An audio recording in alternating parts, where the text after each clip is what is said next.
Hi guys, so I have said on a number of occasions that Boris Johnson will eventually be brought down by his own MPs, not by Keir Starmer, not by the opposition, but by his own backbenchers. Now, a rebellion is growing in Parliament, a rebellion within his own party actually, in respect to how he's dealing is a very strong word to use, with how he's dealing with the pandemic. Now, I think he's making a lot of mistakes. These people think he's making a lot of mistakes, but we have a very different opinion on what he should be doing. So let's hear what one of them had to say, and I'll come back with a comment. Sir Charles Walker. Thank you, Mr. Speaker. Mr. Speaker, I will not be supporting the government's legislation on Wednesday because as we drift further into an authoritarian, coercive state, the only legal mechanism left open to me is to vote against that legislation. That is all we've got left, Mr. Speaker. If my constituents protest, they get arrested. Given that the people of this country will never, ever forgive the political class for criminalising parents seeing children and children seeing parents, does the Prime Minister not agree with me? Now is the time for a written constitution that guarantees the fundamental rights of our constituents, a constitution underpinned and enforced by the Supreme Court. This it's ironic that you have people like this who are talking about freedoms and people's liberties, and these are exactly the same people who voted to take away people's rights, for example, to be able to freely move around the European Union, to live, to work in other parts of the European Union. They voted against that. They voted to take those rights away. And now they're crying about liberty and about how the government is overreaching. But let's hear what Boris Johnson had to say. Prime Minister. Mr. Speaker, I think what the people of this country want, rather than delectable disputations on a written constitution, is to defeat the coronavirus. And that's why I think that overwhelmingly they understand the need for these measures, and they understand the need for us to come together as a country and get the R down in the way that we're proposing. Now, it's interesting because this rebellion is growing, but Boris Johnson doesn't really have to be afraid of it for now because he can rely on the opposition to get him over the line.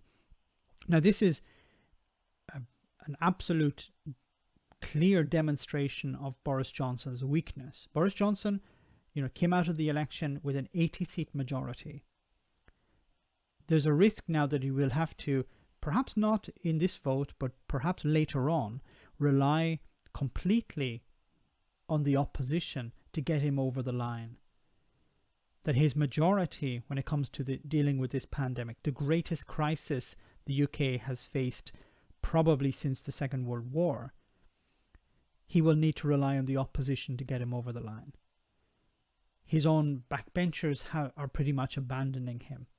And once again, you have to these people will talk about the overreach of the state or authoritarian lockdowns or whatever. These people don't really care about people's lives or livelihoods. They're complaining because their voters, the people who fund them, who donate to the party, donate to their campaigns, are losing money. And they want Boris Johnson to avoid lockdowns, to avoid any restrictions, because once again, they don't care about their workers. They don't care about the average person on the street. They care about their profits, and they will, hide this reality behind a colorful language. But I could be wrong. Boris Johnson could be doing the wrong thing. Maybe he's overreaching. I don't think so. I think he should have imposed a lockdown much sooner. A lockdown for a short period of time to get the R number down, to get the infection rate down, to get the numbers of new cases down. That's sufficient for a test and trace that works, and then you don't need lockdowns later on. If you're able to manage the system, the spread, correctly, then you don't need draconian measures later on. By doing half-baked measures, you'll then have to impose much greater restrictions on the general public. But once again, this rebellion is growing. for now, Boris Johnson should be safe, but it does demonstrate that he has people on his team who don't really care about him or don't really care about the country. Let me know in the comment section, guys, what you think. As always, your comments are greatly appreciated. Thanks a lot. I want to say a big thank you to all of my patrons.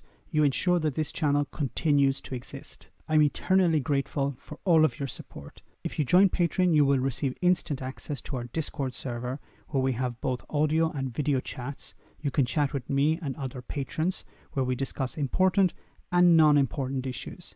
Becoming a patron per month costs about the same as a large coffee, so why not check it out?